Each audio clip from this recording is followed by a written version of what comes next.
There's also a feeder that a lot of people have seen over the years called the Droll Yankees Flipper. And you've seen this on YouTube, I'm sure, all over the place, where the squirrel gets on the perch and mechanically, when the perch comes down, it activates a motor, spins the perch around till the squirrel flies off. It's also a very good feeder, somewhat expensive, but it's fun to watch. One of the things I remember about it is someone got one, and they were excited, and it started stopping the squirrels. It stopped the squirrels. The person came back and complained. I said, "What's the matter?" He said, "Well, they don't ride it anymore." Yeah. Yeah, if you're getting it for the entertainment, guess what? They'll learn. they just quit coming to the feeder, and it worked. It did exactly what it was supposed to do. Yeah. But that person was unhappy with it. They didn't like that little ride too much, huh?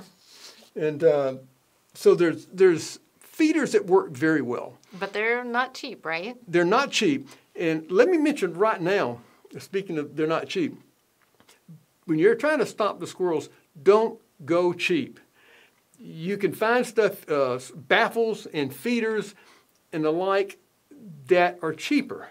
Mm-hmm. You might be throwing your money away, because if it's too cheap, it's just not going to do the job it's intended to, because there's a lot of people in this market, they're making products as cheaply as they can, but keeping them effective. Mm-hmm. And some people don't worry about the effectiveness, they just want to make it cheap.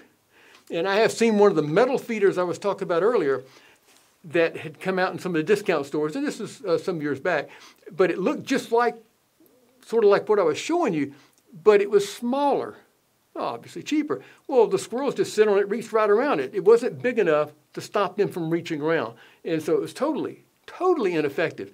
But the store sold a lot of them, Yes. and people said these don't work. Yep.